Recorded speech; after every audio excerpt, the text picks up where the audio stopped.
नमस्ते, मैं हूं आपके साथ जसप्रीत कौर।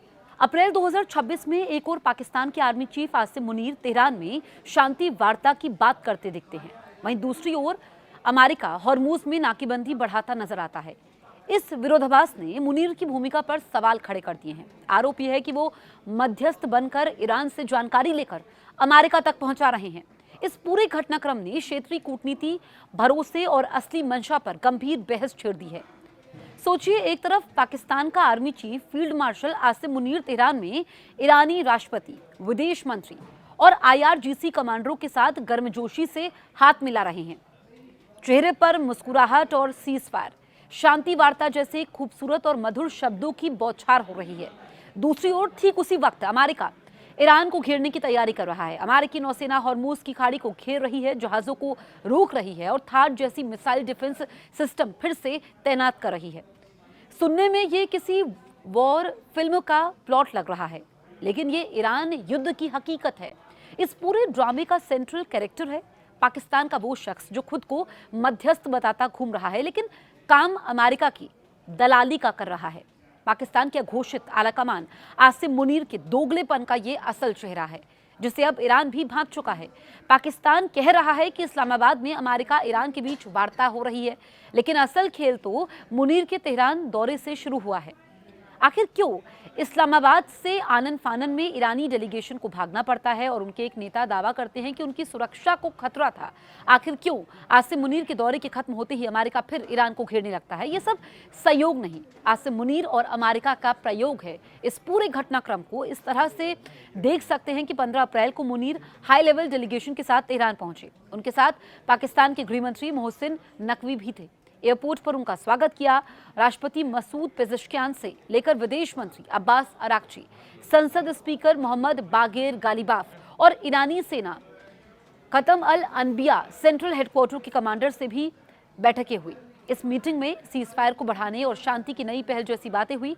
ईरान ने आसिम मुनीर को भरोसेमंद मध्यस्थ बताया, लेकिन जैसे ही मुनीर का प्लेन तेहरान से उड़ा, अमेरिका ने अपना असली चेहरा दिखा दिया। वार्ता की अगर हम बात करें, वार्ता तो इस्लामाबाद में होनी थी, लेकिन उससे पहले ही अमेरिकी राष्ट्रपति ट्रंप ने साफ ऐलान कर दिया कि हम हॉर्मूज को ब्लॉक करेंगे। यूएस नेवी ने ईरानी बंदरगाहों की तरफ जाने वाले हर जहाज को रोकना शुरू कर दिया। अमेरिका का एयर डिफेंस सिस्टम थाड फिर से गल्फ में तैनात होने लगा, जो युद्ध की सीधी तैयारी है। ईरान की 20% ग्लोबल ऑयल सप्लाई वाली इस खाड़ी को घेरकर अमेरिका ने यह साफ संदेश दे दिया कि वार्ता तो सिर्फ धोखे का पर्दा है। मुनीर के तेहरान जाने के 48 घंटे के अंदर ही ये सब हो गया। तो क्या ये सिर्फ संयोग था? कड़ियां जोड़कर देखी जाए तो लगता है कि आसिम मुनीर ने ईरानी डेलीगेशन की प्लानिंग, उनकी 10 पॉइंट डिमांड और आईआरजीसी की पोजीशन अमेरिका को लीक कर दी। इसके बाद खुद इस्लामाबाद में बातचीत की टेबल सजाकर बैठ गए, जहां ईरान के पहुंचने की उम्मीद भी अब कम होती जा रही है। पाकिस्तान पर इस संदेह की वजह ठीक 1 साल पहले जून 2025 में हुई घटना है, जब अमेरिका इजरायल ने ईरान पर जोरदार हमला किया था। तब भी आसिम मुनीर खासे एक्टिव थे। उस वक्त इजरायली एयर स्ट्राइक और अमेरिका के हमले से ठीक पहले उन्होंने ईरान में आईआरजीसी के टॉप कमांडर हुसैन सलामी से मुलाकात की थी। सलामी वो शख्स थे जिन्होंने ईरान की मिसाइल और ड्रोन स्ट्रैटेजी को लीड किया था। मुलाकात के कुछ ही दिन बाद सलामी इजरायली स्ट्राइक में मारे गए। अमेरिका ने हमले की तारीफ की, पाकिस्तान ने झूठी चिंता जताई। इतना ही नहीं, जब मुनीर अमेरिकी राष्ट्रपति ट्रंप के साथ वॉशिंगटन में बिरयानी खाकर लौटे थे, तभी अमेरिका ने ईरान के न्यूक्लियर ठिकानों को बारूद से पाट दिया। तो क्या मुनीर ने उस वक्त भी ईरान की डिफेंस प्लानिंग की डिटेल्स अमेरिका को पहले भी पास की थी और अब भी यही कर रहे हैं? दरअसल उनके आईआरजीसी से लॉन्ग स्टैंडिंग कॉन्टैक्ट्स की बात यूएस इंटेलिजेंस खुद रिपोर्ट कर चुकी है और शायद इसी का इस्तेमाल भी अमेरिका कर रहा है। आसिम मुनीर खुद को ट्रंप का फेवरेट फील्ड मार्शल बताते हैं और ट्रंप भी उनकी खुलेआम तारीफ करते हैं। ईरान के साथ वैसे भी पाकिस्तान के कुछ खास रिश्ते रहे नहीं हैं, लेकिन इस्लामी भाईचारा का राग अलाप कर वो ईरान के करीब आते हैं। मुनीर ने ईरानी लीडरशिप को यकीन दिलाया कि पाकिस्तान ईरान को युद्ध से निकालना चाहता है, लेकिन हकीकत यह है कि पाकिस्तान पीस ब्रोकर नहीं, अमेरिका का सबसे बड़ा इंफॉर्मेशन ब्रोकर बन चुका है।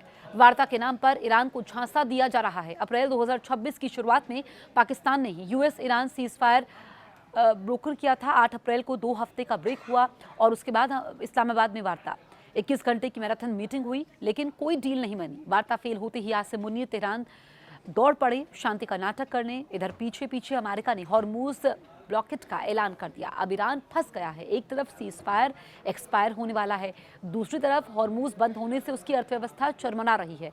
ऐसे में ईरान भी कहीं ना कहीं जान चुका है कि पाकिस्तान का एक ही प्लान है, ईरान से मिलो, उसकी कमजोरियां जानो, अमेरिका को बताओ और फिर पीस ब्रोकर का ताज पहन लो। सीज फायर के नाम पर जो गेम खेला जा रहा है वो ईरान को कमजोर करने का प्लान है। ये बात समझ चुका ईरान इस बार इस्लामाबाद तब तक नहीं आने की बात कर रहा है जब तक समझौते पर सूरत साफ ना हो जाए।